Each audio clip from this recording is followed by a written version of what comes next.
نحمده ونستعينه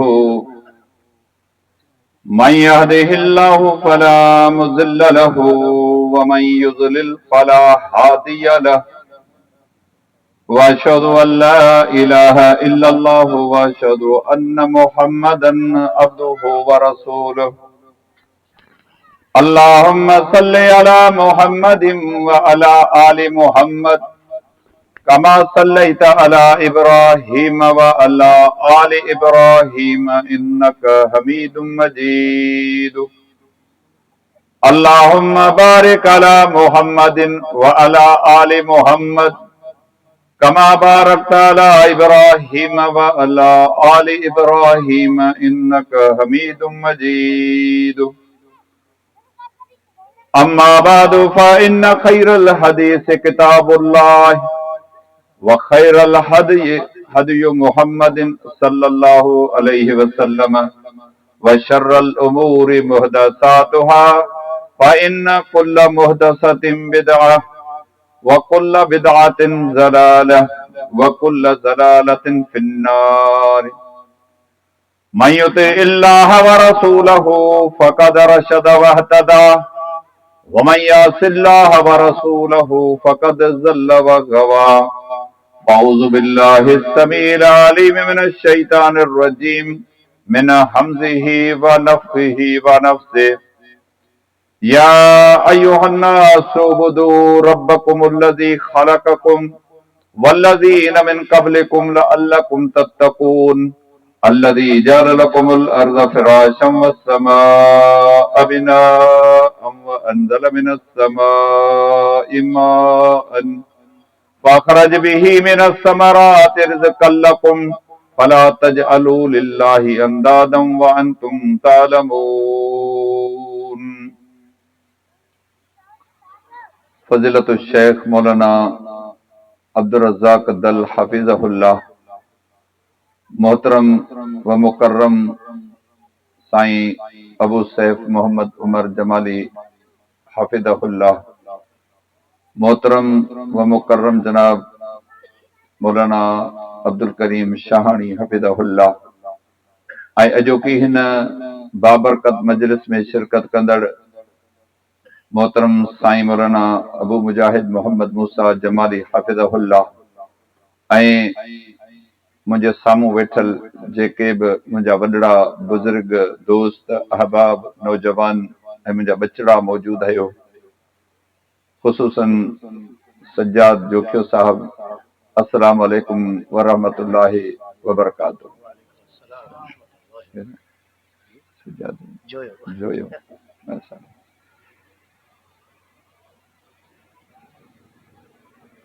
हदीस शरीफ जे किताब सही बुखारी में किताबुल जिहाद व सियर में, हदीस शरीफ जे किताब सही मुस्लिम में किताबुल ईमान में ऐं सुनन नबी दाऊद वग़ैरह में सैयदना मुआज़ बिन जबल रज़ी अल्लाह ताला अन्हु खां हिकु हदीस मुबारक रवायत थियल आहे। वो बयान करे तो कुंतु रदीफ़ रसूलिल्लाह सल्लल्लाहु अलैहि वसल्लम अला हिमारिन युक़ाल लहू उफ़ैरुन लैस बैनी व बैनहु इल्ला मुअख्खिरतुर रहम फ़क़ाल या मुआज़ हल तदरी मा हक़्क़ुल्लाहि अलल इबाद व मा हक़्क़ुल इबादि अलल्लाहि क़ाल क़ुल्तु अल्लाहु व रसूलुहु अअलम क़ाल हक़्क़ुल्लाहि अलल इबादि अन यअबुदूहु व ला युश्रिकू बिही शैअन व हक़्क़ुल इबादि अलल्लाहि अल्ला युअज़्ज़िब मन ला युश्रिकु बिही शैअन फ़क़ुल्तु अफ़ला उबश्शिरु बिहिन नास क़ाल ला फ़यत्तकिलू।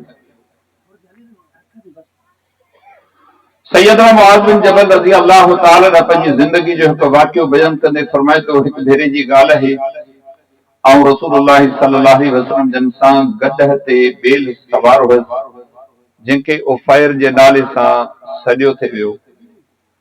मुंहिंजे ऐं रसूलुल्लाह सल्लल्लाहु अलैहि वसल्लम जन जे विच में हाने या कजाए या पाखरे जी काठी खां सवाइ ॿी का शइ कान हुई।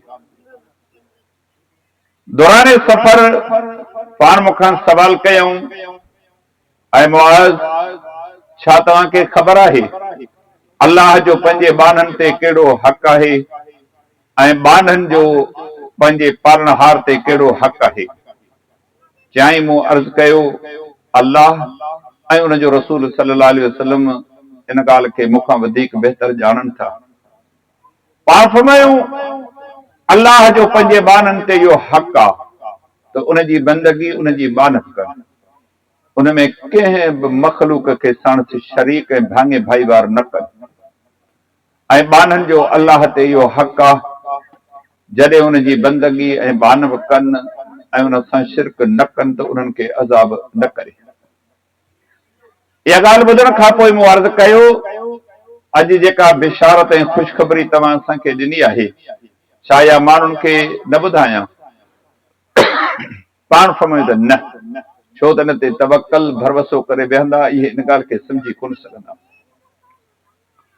सैयदना मुआज़ बिन जबल रज़ी अल्लाह अन्हु इहा हदीस मुबारक ॿुधी यादि कई, एसी ताईं बयान न कई जेसी ताईं संदसि ज़िंदगी ख़ूबसूरत नमूने सां गुज़री पए।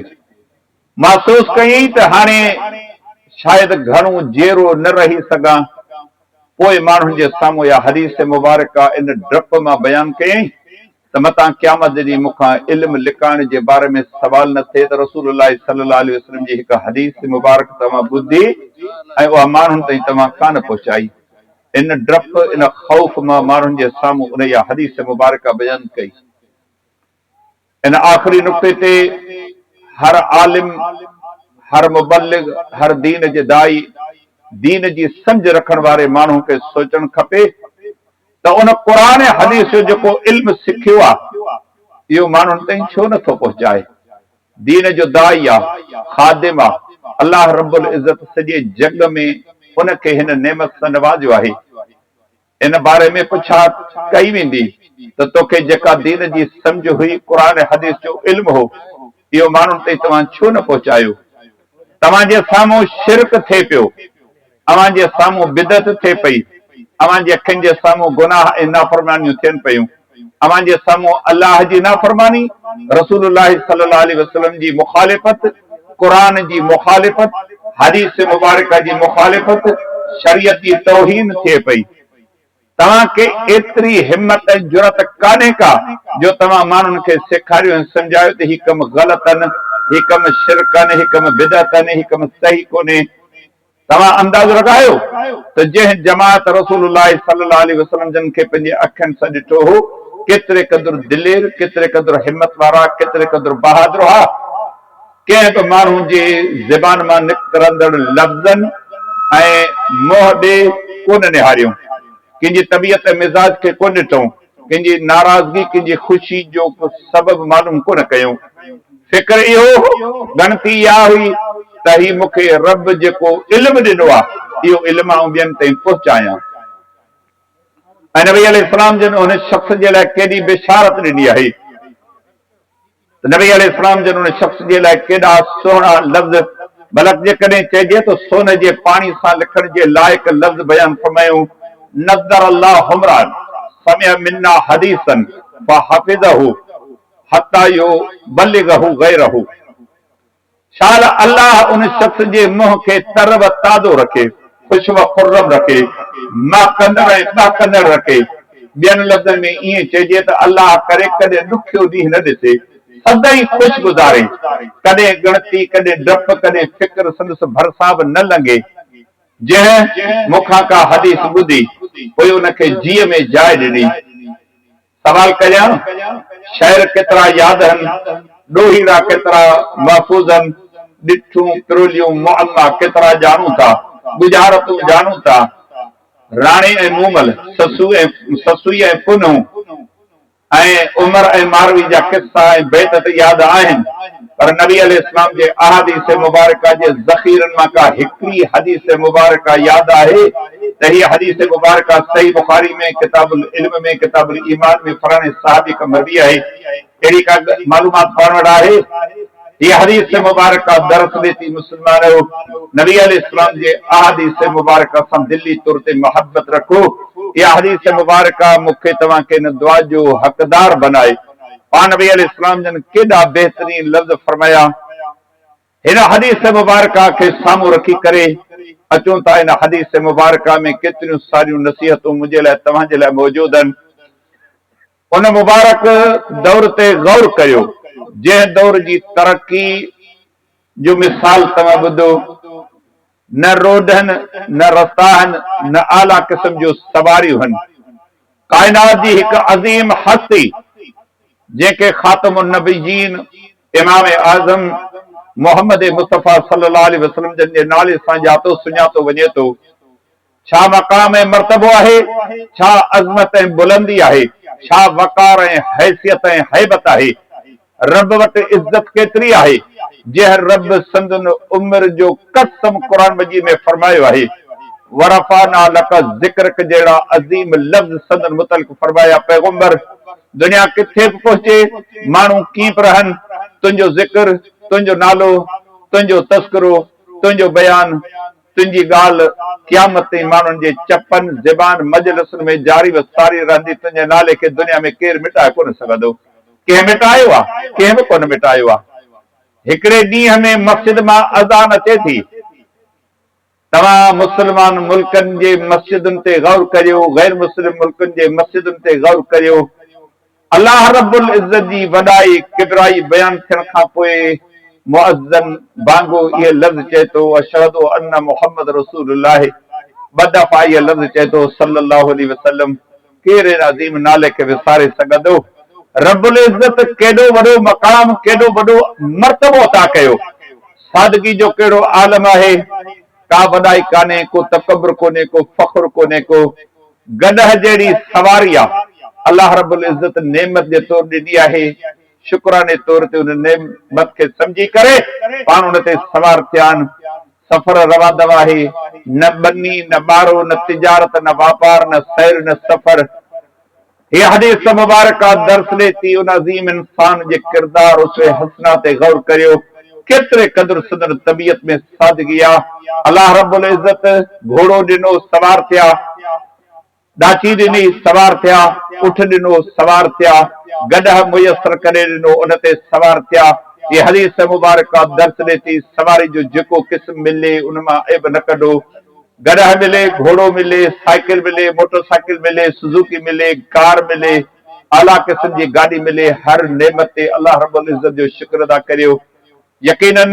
دنیا جو نعمتوں موجود ہیں Prado double cabin Vigo Revo ان قسم جو گاڑیوں ہیں جن تے چڑھندڑ چڑھی گھمن تا انہن کا سوال کریو تے ہن سواری تے چڑھن جے لائے شریعت دی تعلیم کا یاد ہے تے رسول کرم صلی اللہ علیہ وسلم جن جڑے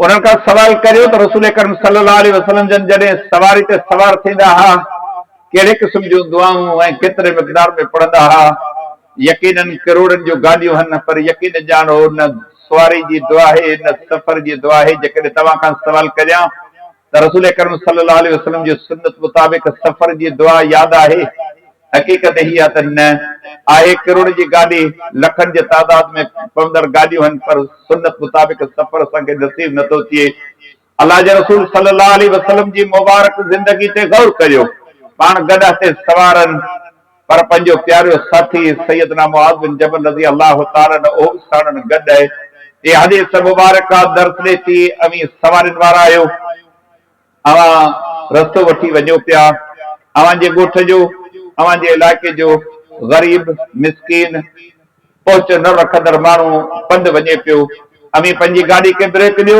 جہڑے قسم جی سواری آ ان کے آچ کریو تو فلانی جاتے ونجا پیو اواں جے کرے چاہیو تو تواں کے کھڑی پنج منزل تے پجایا تمہیں سمجھو تا ان کے جی میں کتری جائے پیدا تھیندی تواں جے لائے محبت کتری تھیندی عزت اہمیت کتری تھیندی وہ تواں کے دعاؤں کتریوں ڈیندو یہ حدیث مبارکہ درس دیتی انہن جو دعاؤں کھٹو انہن جو محبتوں حاصل کریو اللہ جے پیغمبر صلی اللہ علیہ وسلم جن امت جے مانن کے جو درس ڏنو جی مو معاذ بن جبل رضی اللہ عنہ کے پان سان گڈ کھیو وا اویں بھی ٻین جے مجبوری لاچار جو فائدو وٹو اواں ان کے پان سان گڈ کھیو ان کے منزل تے لاتو لہن سان تو جو شکریہ ادا کندو تو کے دعا ڏیندو جڏهं به کو ان کان پڇندو اوان جي ٿوري ان گण ان احسان کي یاد ڪري توهان جي لاءِ چङا اکر ڳالهائيندو خالي لنگي وڃو ٿا ڄاڻو سڃاڻو ٿا ڊپ خوف خطرو الڳ شيء آهي پر هي حديث مبارڪه درس ڏي ٿي پنهنجن تي شفقت جو هٿ هجي پنهنجن سان محبت جو رويو هجي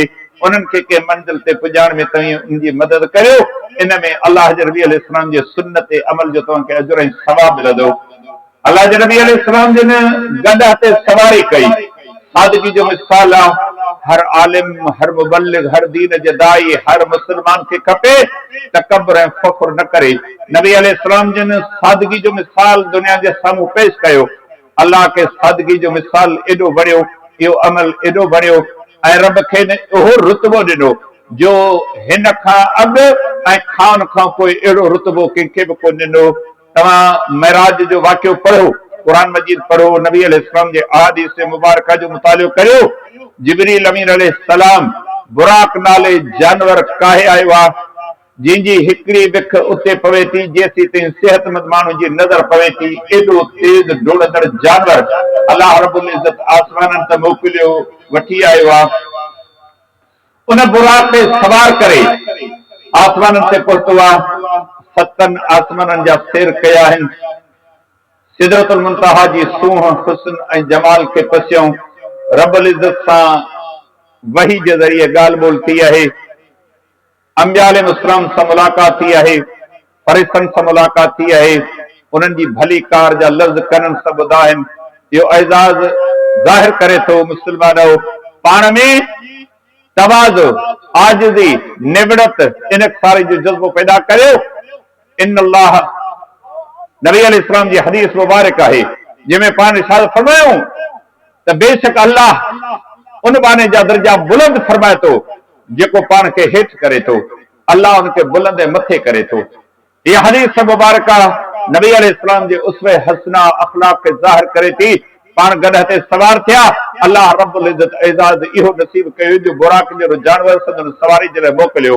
دنیا میں رب عزت بخشیندو پر ان طبیعت ان مزاج کے سی سمجھی سگوں دوران سفر رسول کریم صلی اللہ علیہ وسلم جن سیدنا معاذ بن جبل رضی اللہ تعالی عنہ سان جکا گال بول کئی بہرحال جو ماحول ہے سادگی سان یہ گاڑی توہاں جے ساموں عرض کندس گھریلو حالت کہڑی آ معیشت گزران کہڑو آ احادیث مبارکہ جا کتاب پڑھو توہاں کے معلومات ملندی سیدہ عائشہ صدیقہ رضی اللہ تعالی عنہ فرمائے تھی ایکڑو چنڈ نظر آیو بیو چنڈ نظر آیو ٹریوں چنڈ نظر آیو بن مہینن جے عرصے میں اسان جے گھر میں چل کان بھریا پوچھن وارن پوچھو تماں جو کو گزر چاہتے ہو اما فرمایو ت کھجور ۽ پانی تے سمجھو گزران ہو سادا سمجھو زندگی اج مجھے رب نعمتوں ڏنیوں ہن کترا آئٹمن کترا کھادا ہن ہاتھ دھونے جی یادگیری کانے تے نبی علیہ السلام جن جی سنت تے کھادے کھان کھان اگ ہاتھ دھویو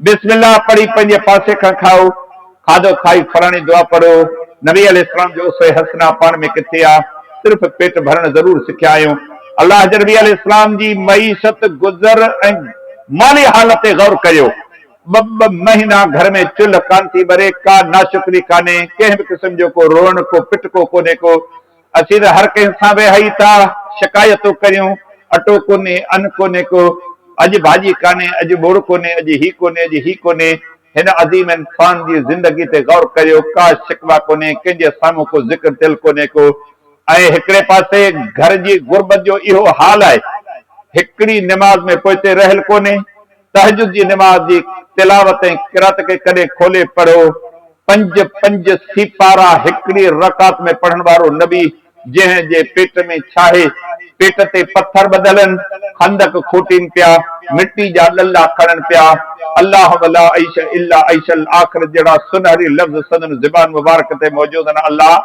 ये दुनिया जी हयाती ही तो दोखो ठगी फरेबा आहे तो कुछ भी कोन हयाती जेकॾहिं आहे त अल्लाह आख़िरत जी आहे पालनहार तो वटि दुआ आहे मुंहिंजे अंसारनि खे बि बख़्श कर मुंहिंजे मुहाजिरनि खे बख़्श कर जेके मूंसां गॾु मिटी जा ॾला खणनि पिया मूंसां गॾनि ॾुक में बुक में इहा नबी अलैहिस्सलाम जन जी ज़िंदगी हुई नबी अलैहिस्सलाम जन हिन हाल में मौजूद आहिनि न अटो न ज़ाल न खाधो न कपिड़ो न मुशरिकनि जी शिकायत न उन्हनि जे अज़ियतुनि तकलीफ़ुनि ते को ॻाल्हायूं त यार मुआज़ दीन ते ॻाल्हि कई अथऊं पर अज़ियतूं आहिनि सुख कोन्हे आराम कोन्हे वॾी मुखालिफ़त आहे चइनी पासनि खां बाह भरियल आहे ऋण मतल आहे वॾी मुखालिफ़त थी आहे अखर बि ज़बान ते कोन आयो आहे ज़िक्र अलाह जो अलाह जे दीन जो माण्हुनि जी दावत ऐं तबलीग जो फ़िक्र आहे पंहिंजे शागिर्दनि जी तरबियत कंदे सवाल पुछो मुआज़ तव्हां खां सवाल पुछां थो तव्हां मूंखे ॿुधायो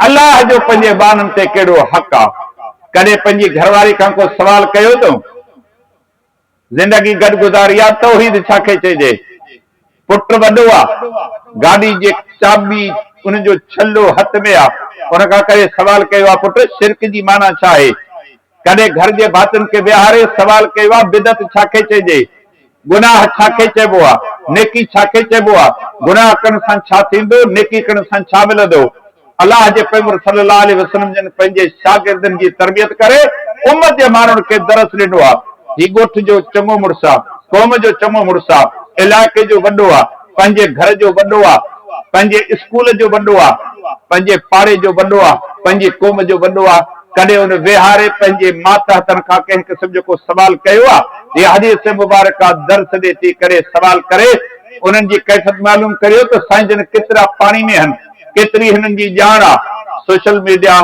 शुद्ध समाज जो दौर आहे अलाए कहिड़ियूं कहिड़ियूं ख़बरूं असांजे कननि ते पहुचनि थियूं हिकु मुस्लमान आहे उन खां सवाल पुछियो वञे थो पंहिंजो नबी कहिड़ो आहे खिली चए थो पुनल पघारे खां सवाइ ॿियो पाण ॼाणूं कुझु कोन था ही मुस्लमान आहे जंहिं मोहम्मद मुस्तफ़ा सल्लल्लाहु अलैहि वसल्लम ते कलमो भरियो आहे सम्झो था असांजो छा ईमान आहे छा असांजो हाल आहे ज़िंदगी असांजी गुज़री आहे उमिरि 60 साल थी आहे पुछी ॾिसो घरवारी वटि वञण खां अॻु में कहिड़ी दुआ पढ़णु खपे यादि कान्हे 5 पुट 3 न्याणियूं आहिनि 10 औलाद थियो आहे का ख़बर कान्हे का शरई गुस्ल कीअं कजे इन जा आदाब कहिड़ा आहिनि को तौर तरीक़ो कॾहिं धीअ खे सेखारियो जिन जी शादी थियण वारी आहे कॾहिं पंहिंजे घरवारी खां सवाल कयो अथऊं त पंहिंजी हमबिस्तरी थिए थी पाण मेलाप करियूं था शरई गुस्ल कीअं कजे इन में असीं शर्मिंदगी महसूस करियूं था मोबाइल वठी ॾियण में शर्मिंदगी महसूस नथा करियूं टिकटॉक ते ॻाल्हियूं कंदे शर्मिंदगी महसूस नथा करियूं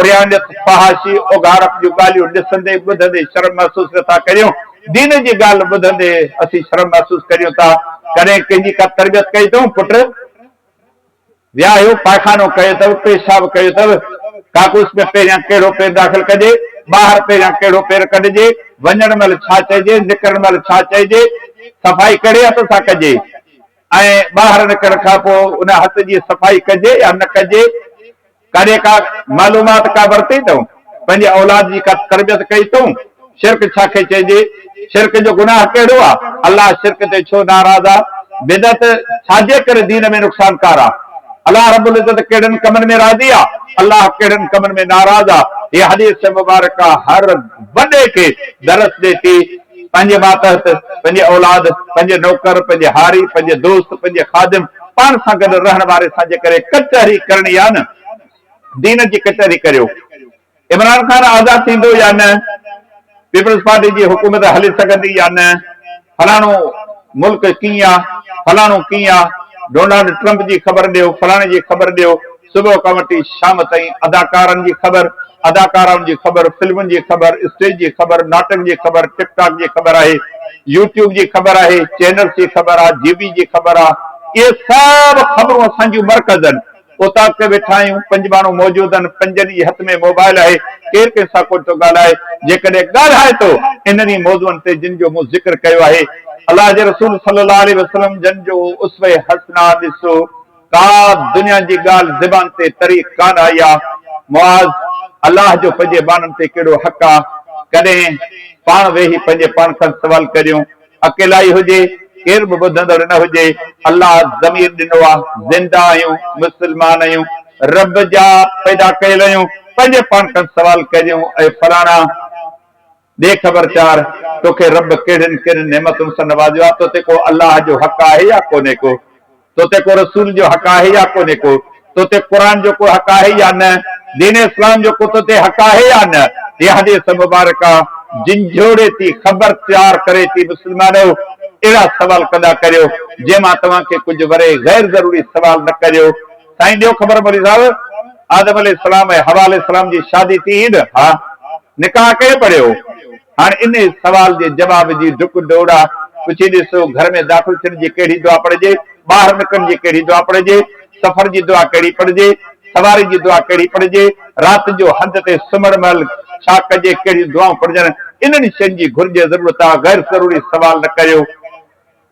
नबी अलैहिस्सलाम जिन सैयदना मुआज़ बिन जबल रज़ियल्लाहु अन्हु जी केॾी बहितरीन तरबियत करे पंहिंजो वक़्तु कहिड़ियुनि ॻाल्हियुनि में गुज़ारियो, अलाह जे दीन जो ज़िक्र, अलाह जो ज़िक्र, दीन जी ॻाल्हियुनि जो ज़िक्र। तव्हां त मुंहिंजे सहाबी जी तरबियत थिए, ऐं सदाईं कोन हूंदुसि, हिन जे मथां तरबियत जो असर थिए थी, पंहिंजे घर पंहिंजे वास्ते वारनि सां बि ॻाल्हियूं करे ॿियनि ते पहुचाए। अॼु मजलिस में जेके तव्हां ॻाल्हियूं ॿुधियूं आहिनि, इहे अव्हां ते हक़नि, जिन जिन माण्हुनि सां तव्हांजा तालुक आहिनि उन्हनि ते ही ॻाल्हियूं ज़रूर पहुचायो। जदीद दौर आहे, शुद्ध समाज जा ज़रिया आहिनि। अलाह जे नबी अलैहिस्सलाम जन सवाल केॾो अज़ीम कयो, मुआज़ ॾे ख़बरचार अलाह जो पंहिंजे ॿारनि ते केॾो हक़ आहे। उन अज़ीम इंसान खां सवाल थियो आहे जंहिंजे लाइ नबी अलैहिस्सलाम जन पारत कई आहे, अव्हांखे जेकॾहिं क़ुरान सिखणो आहे, दीन सिखणो आहे, चइनि माण्हुनि खां सिखो, उन्हनि में ही माण्हू बि शामिल आहे। अलाह वॾे इल्म सां नवाज़ियो, वॾी फ़क़ाहत, वॾी समझदारी, दीन जो फ़हम अता कयो आहे, क़ुरान हदीस सां वॾी वाबस्तगी आहे। अलाह जे नबी अलैहिस्सलाम जन सवाल कयो आहे, क़ुरान हदीस जो इल्म रखे थो, पर साम्हूं मोहम्मद मुस्तफ़ा सल्लल्लाहु अलैहि वसल्लम साहिब वही मौजूद आहे।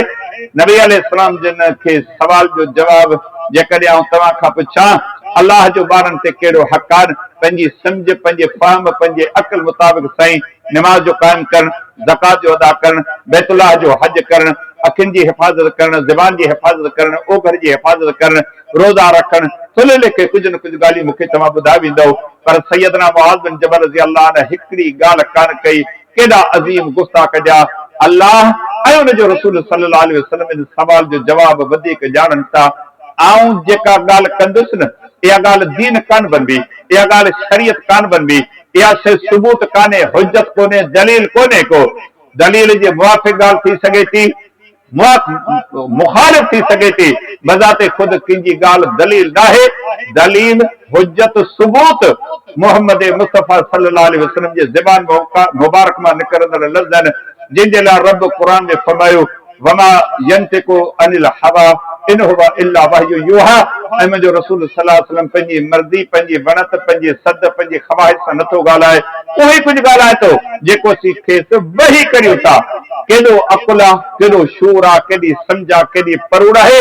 मोहम्मद मुस्तफ़ा सल्लल्लाहु अलैहि वसल्लम जी मौजूदगी में मुंहिंजो ॻाल्हाइण ठहे कोन थो।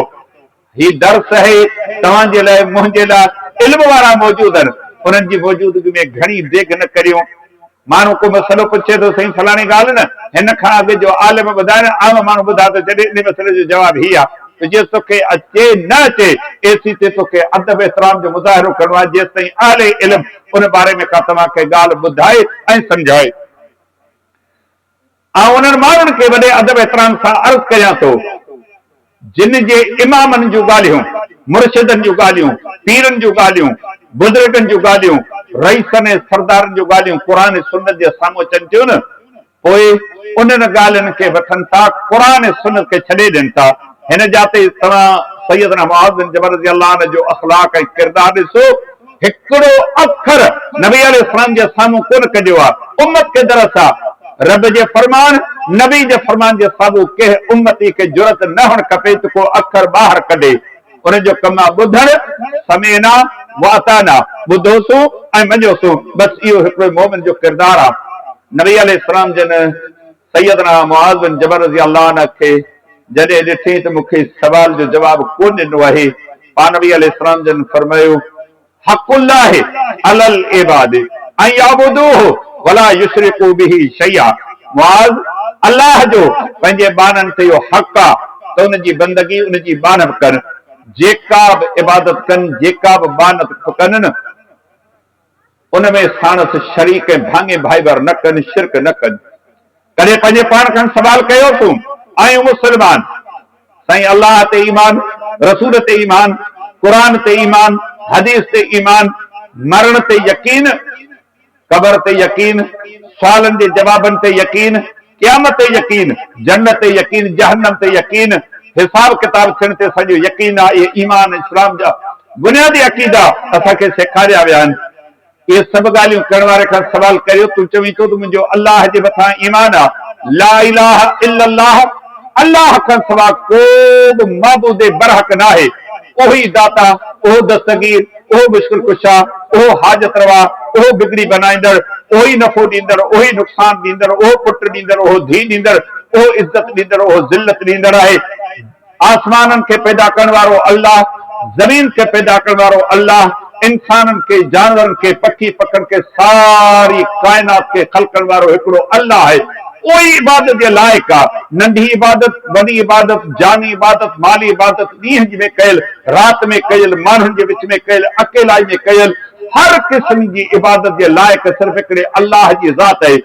इंसान, फरिश्ता, जिन, जबल, वण, कबरूं, कुब्बा, झंडा, अंगास, ये मखलूक आहिनि। का मखलूक इबादत जे लाइक़ न आहे। इबादत जे लाइक़ सिर्फ़ हिकिड़े अल्लाह जी ज़ात आहे, जेका ज़ात सतनि आसमाननि खां मथे अर्श ते मुस्तवी आहे। उहो अल्लाह इबादत जे लाइक़ आहे। इन मुस्लमान जेको इहो अक़ीदो रखे थो त अल्लाह ई इबादत जे लाइक़ आहे, जेको कलमे जो पहिरियों जुज़ आहे, अक़ीदे तौहीद जी ख़ुशबू इन्हनि लफ़्ज़नि में समायल आहे। इन खां सवाल कर, नमाज़ पढ़ींदो, जमात में पहुची थो, चए थो साईं कूड़ कोन्हे को, नमाज़ कोन थो पढ़ा।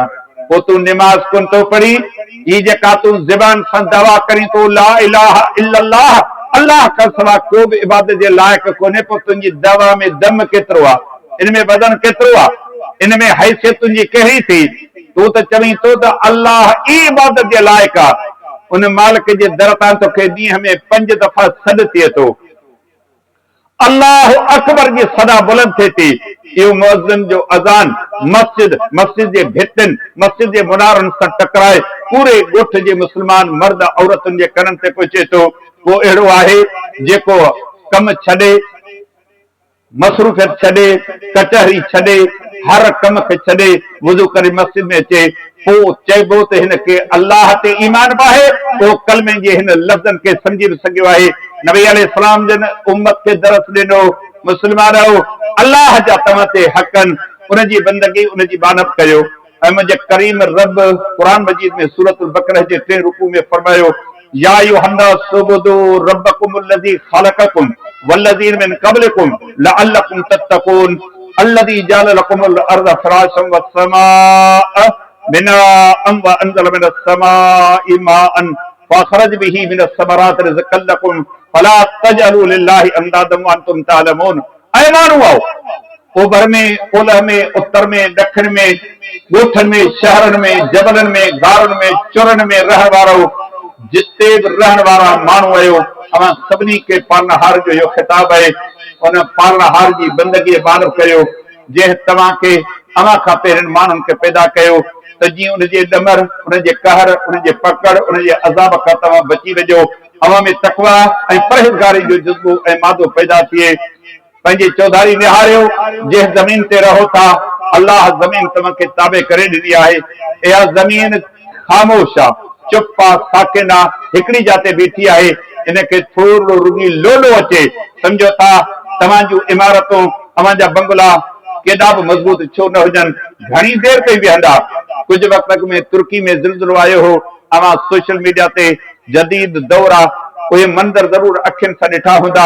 ही मथे निहारियो, एॾा वॾा बंगला, अपार्टमेंट्स, जायूं लम्हनि में धूड़ थी वयूं, उन्हनि जा मालिक दरां लाश जी सूरत में निकिता। मुंहिंजो करीम रब रुगी ज़मीन खे लोॾो ॾिए। 2005 में ग़ालिबन ज़िलज़िलो आयो हो। श्रीलंका, हिंदुस्तान, बांग्लादेश, मलाइशिया, पाकिस्तान, अफगानिस्तान जी पट्टी में 7 सेकंडनि ताईं ज़िलज़िलो आयो। मलिया मेट दुनिया थी वई, शहरनि जा शहर वैरान थिया, मिठा जर खारा, खारा जर मिठा थी विया, छा था सम्झो कहिड़ी हालत थी वई। या ज़मीन अल्लाह तव्हांखे ताबे करे ॾिनी आहे, इन ते घरड़ा अॾियो था, पोखूं करियो था, बागातनि ते पवनि, तव्हांजी मईशत गुज़रण जो ज़रियो आहिनि।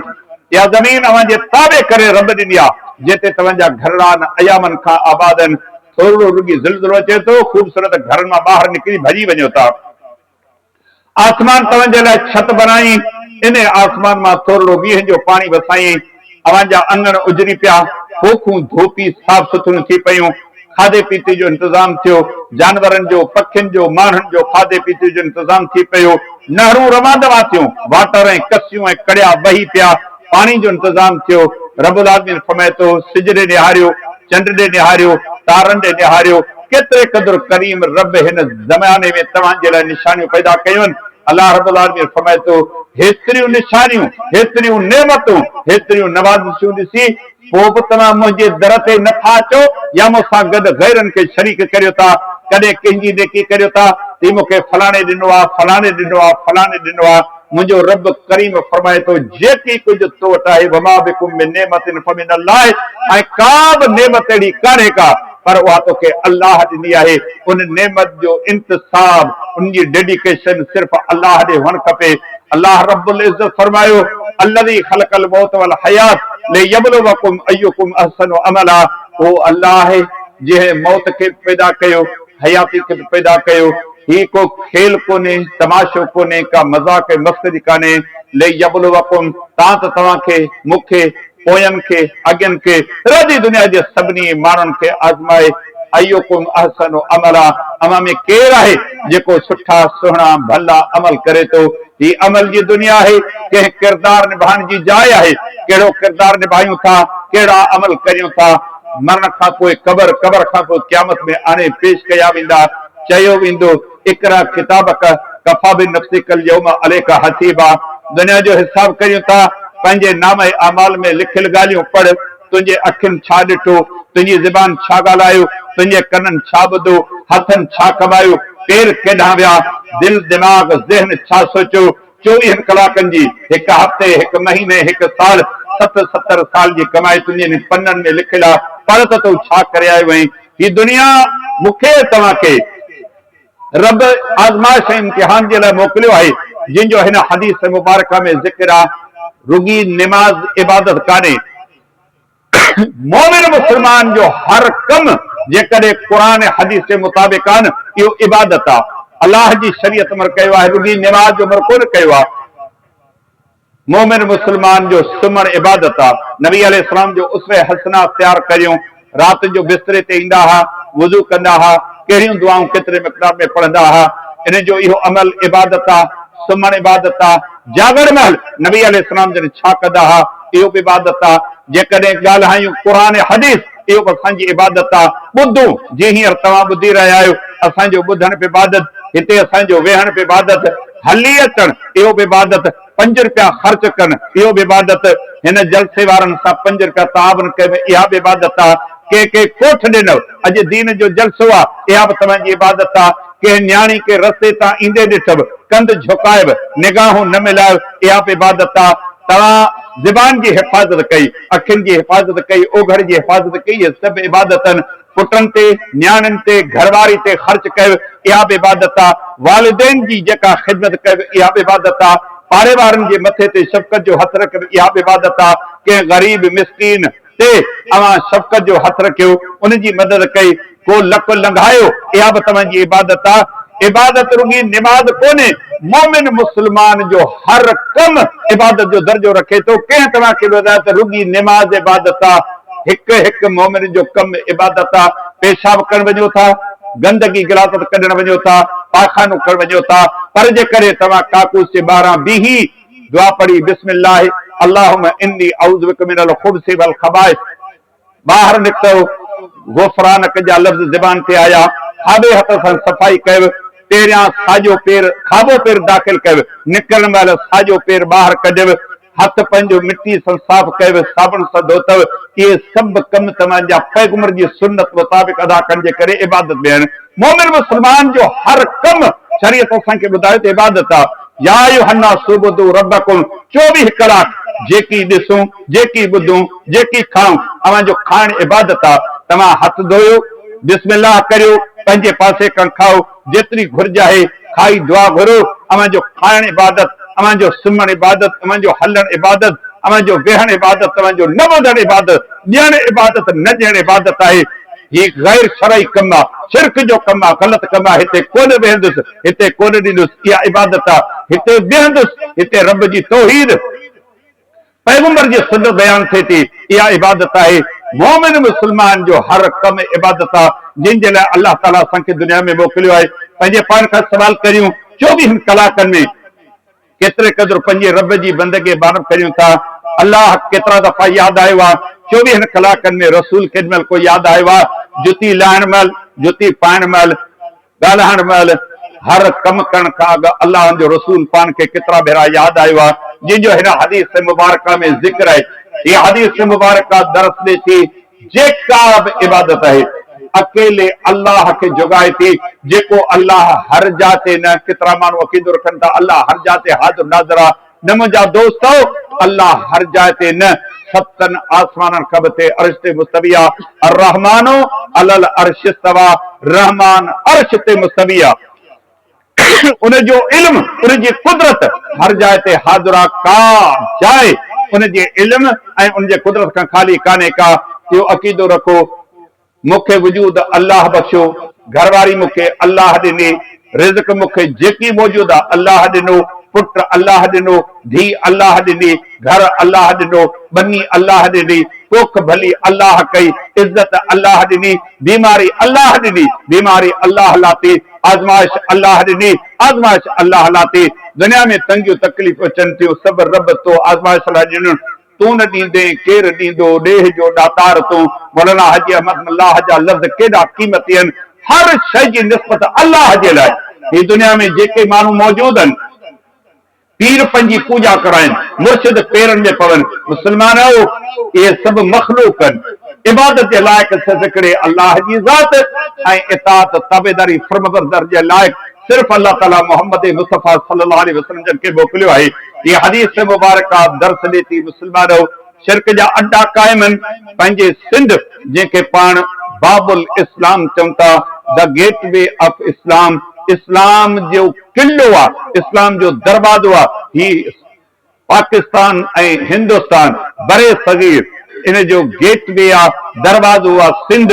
या सिंध तौहीद जो मरकज़ हुई। अॼु इन सिंध में गड़ियो दरगाहूं केतिरियूं आहिनि, पीर केतिरा आहिनि, मुर्शिद केतिरा आहिनि। इन्हनि जे पेरनि ते पवण वारा, इन्हनि जे जुतनि खे चुमण वारा, इन्हनि जे जूतनि ते सजदे करण वारा मुस्लमान चवनि था त ला इलाहा इल्लल्लाह, अल्लाह खां सवाइ कोई इबादत जे लाइक़ कोन्हे। मुंहिंजा दोस्तो, मुंहिंजा भाइरो, हिकिड़ो अल्लाह ई इबादत जे लाइक़ आहे। उन जे साम्हूं झुकबो, उन जे साम्हूं क़याम कबो, उन जे साम्हूं ॿाहूं ॿधबियो। निमाज़ में बीहो था, कंध झुकियल आहे, सीने ते हथ ॿधल आहिनि। इय्याका नअबुदु व इय्याका नस्तईन जा लफ़्ज़ ज़बान ते तरी अचनि था। ख़ासि तुंहिंजी इबादत कयूं था, ख़ासि तोखां ई मदद घुरूं था। ॿाहिरि निकिरो था, ॿाहूं ॿधो था, पीरनि जे पेरनि ते पहुता, मुर्शिदनि खे निबड़ी सलाम करियो था, उन्हनि खे घरनि में वठी राति जो रहायो था, गिचनि में धागा ॿधो था, तावीज़ ॿधो था, चओ था थी शिफ़ा ॾियनि था। शिफ़ा ॾियण वारो अल्लाह, बीमारी ॾियण वारो अल्लाह।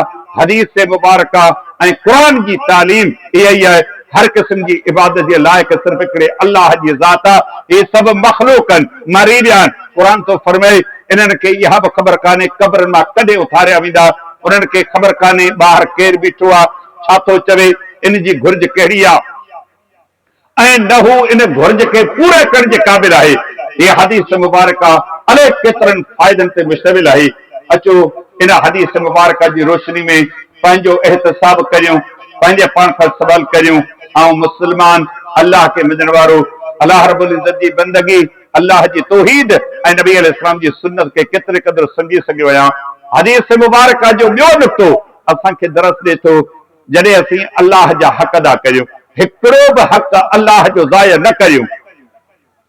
सभु वेही करे चऊं था, ज़ाल ते मुंहिंजो हक़ आहे, पाड़े वारे ते मुंहिंजो हक़ आहे, हारी ते मुंहिंजो हक़ आहे, नौकर ते मुंहिंजो हक़ आहे, मज़दूर ते मुंहिंजो हक़ आहे, ॻोठाणे ते मुंहिंजो हक़ आहे, ॻोठ जो चङो मुड़ुसु आहियां, क़ौम जो चङो मुड़ुसु आहियां। करे सोचो तई इन्हनि ते तुंहिंजा हक़ आहिनि, तो ते अलाह जा हक़ कोन्हे, तो ते रसूल जा हक़ कोन्हे, क़ुर जा हक़ कोन्हे। इहे हक़ मूं ऐं तव्हां केतिरा अदा कया आहिनि। इहे हदीस मुबारक दर्स ॾे थी मुस्लमानो, सभ खां पहिरियों अलाह जा हक़, ऐं अलाह असांखे हक़ ॿुधाया आहिनि। अलाह पंहिंजे हक़नि खां पोइ हिन पूरी दुनिया में सारी इंसानियत में हुकुम फरमायो, अन्नबिय्यु औला बिल मुमिनीन मिन अनफुसिहिम व अज़वाजुहु उम्महातुहुम, ऐं नबी जो मोमिननि ते संदुनि जिंद जान खां बि वधीक हक़ आहे। मूंखे कपिड़ा प्यारा आहिनि त हिननि ते चिटो बि न थिए, मिटी बि न थिए। पंहिंजी जिंद जान केतिरी प्यारी आहे। निंड जे करे केरु घर जो भाती ॿार पुट या धीउ पिटाए थी, उनखे चंबो हणी कढो था त मुंहिंजी निंड पिटाई आहे। पंहिंजो बदन केतिरो प्यारो, खाधो प्यारो, मिल्कत प्यारी, घर प्यारो, इज़त प्यारी, ज़ाल प्यारी, पुट प्यारा, पर मुंहिंजो करीम रब फरमाए थो त न, सारी दुनिया में सभिनी खां वधीक तोखे प्यारो मोहम्मद मुस्तफ़ा सल्लल्लाहु अलैहि वसल्लम हुजे, उन जूं घरवारियूं अवां जूं माइरूं आहिनि। जेकॾहिं नबी प्यारो हुजे हा, वज़ाकत उहो, ॻाल्हाइण उहो, पोशाक उहा, उथण वेहण उहो, असां में उहा ख़ुशबू ॾिसण में पचे हा, महसूस करण में पचे हा। नबी सां मोहब्बत आहे, पैगंबर जी सुन्नत मते कान्हे, लिबास सुन्नत मुताबिक़ कोन्हे। नबी सां मोहब्बत कहिड़े क़िस्म जी, इन में दावा में दम केतिरो आहे। अचो इहे ॻाल्हियूं सोचे पोइ अचूं, पोइ अलाह असां ते माउ ऐं पीउ जा हक़ रखिया आहिनि, ऐं असां ते ज़ालुनि जा हक़ रखिया आहिनि, औलाद जा हक़ रखिया आहिनि, केतिरनि पाड़े वारनि जा हक़ रखिया आहिनि, मुसाफ़िरनि जा, महिमाननि जा हक़ रखिया आहिनि। असां ते तमामु घणा हक़ रखिया आहिनि। यकीन ॼाणो, जेकॾहिं उहे हक़ असीं अदा करियूं, असांजो हिकिड़ो हक़ ज़ाया कोन थींदो। असांजा हक़ छो था ज़ाया थियनि? असां अलाह जा हक़ सही अदा करे न सघिया आहियूं। हिन मज़मून में काफ़ी सारियूं ॻाल्हियूं आहिनि, वक़्त जी किल्लत आहे, अवां जो बि इंतज़ारु आहे। वापसि वञिणो आहे तव्हांखे, असांखे बि वापसि वञिणो आहे। असुल ख़िताब असांजे मोहतरम फज़ीलत शेख मौलाना अब्दुल रज़ाक दल हाफ़िज़हुल्लाह जन जो आहे। आउं त उनजो नंढड़ो शागिर्दु आहियां। अदब एहतराम जे तौर ते मूंखे घणो न ॻाल्हाइणु खपंदो हो, पर तमामु घणो ॻाल्हाए वियो आहियां। अलाह रब्बुल आलमीन खां दुआ आहे, करे क़िस्मत रही, ज़िंदगी वफ़ा कई। इन हदीस मुबारक में अञा बि काफ़ी सारियूं नसीहतूं कढियूं आहिनि। ज़िंदगी रही, वरी रब तव्हां सां मुलाक़ात कराईंदो। इहो मज़मून हिते छॾियूं था, वरी रब तौफ़ीक़ ॾिनी त इंशाअल्लाह इनखे अॻिते वधाईंदासीं अलाह जे तौफ़ीक़ सां। तहे दिलि सां तव्हांजो शुक्रगुज़ार आहियां, ख़ुसूसन मोहतरम अबू सैफ मोहम्मद उमर जमाली हाफ़िज़हुल्लाह जन जो, ऐं तव्हां सभिनी साथियुनि जो तव्हां ॾींहं में हीउ नंढिड़ो प्रोग्राम मुनक़द कयो आहे। तव्हांखे ॾिसी दिलि ख़ुशि थी आहे, दिलि मां दुआऊं निकितियूं आहिनि तव्हां साथियुनि जे लाइ। करीम रब तव्हांजी हिन महिनत खे पूरे खे क़बूल मंज़ूर फरमाए। अलाह रब्बुल इज़्ज़त तव्हांखे जजा भाड़ा ॾे। ही बरपट इलाइक़ा आहिनि, असीं किथां आया आहियूं, अवां मोहबतूं ॾिनियूं, इज़तूं ॾिनियूं, अवां भरियल भाकुरनि सां मिलियो। तहे दिलि सां तव्हांजा शुक्रगुज़ार, थोराइता इहसानमंद आहियूं। आख़िर में गुज़ारिश आहे, मूं सिंधी ॿोली में कुझु किताब लिखिया आहिनि, जेके तव्हांजे साम्हूं मोहतरम अब्दुल करीम शाहानी साहिब वटि आहिनि। किताबनि जो दौरु कोन्हे, मोबाइल जो दौरु आहे। टिकटॉक सॼी ॾींहं ॾिसूं तॾहिं बि खुटनि नथा। ही इल्म वारो दौरु कोन्हे, लिखो था, लिखणु पढ़णु केॾो ॾुखियो कमु आहे। अलाह तव्हांखे नवाज़ियो आहे, अमी नथा पढ़ी सघो न। साईं अब्दुल करीम शाहानी साहिब खे चयो, मुंहिंजे तरफ़ां इलाइक़े जूं मस्जिदूं जेके आहिनि, उन्हनि में हिकिड़ी हिकिड़ी कापी 3 किताब आहिनि, इहे पिया आहिनि मुख़्तलिफ़ नालनि सां। सीरत नबी सल्लल्लाहु अलैहि वसल्लम जा चमकंदड़ मोती इहो किताब आहे। शान रब्बुल आलमीन हिकिड़ो किताब आहे। ऐं हक़ानियत मसलक अहल हदीस, कंहिं देवबंदी आलिम जमात अहल हदीस जे रद में को किताब लिखियो, चंद कापियूं खणी आयो आहियां। जॾहिं ही प्रोग्राम पुॼाणी ते पहुचे, साईं अब्दुल करीम शाहानी साहिब सां राब्तो करे किताब ज़रूर ख़रीद कजो, पढ़जो। असांजो पुरड़ियो आहे, महिनत आहे, हिननि इलाइक़नि में क़िस्मत सां मुंहिंजो अचणु थियो आहे। ॿियनि ते पहुचायो। हिकिड़ी मोबाइल जो पैकेज महीने में करो केॾो ख़र्च थिए थो। अलाह नवाज़ियो त इन कम में ख़ैर सां कंहिं नेक साले माण्हू खे ॾियो, कंहिं पंहिंजे दोस्त खे ॾियो, कंहिं साले माण्हू खे ॾियो। ज़रूर किताब ख़रीद कजो। जज़ाकुमुल्लाह ख़ैरन व अहसन जज़ा। बारक अल्लाह।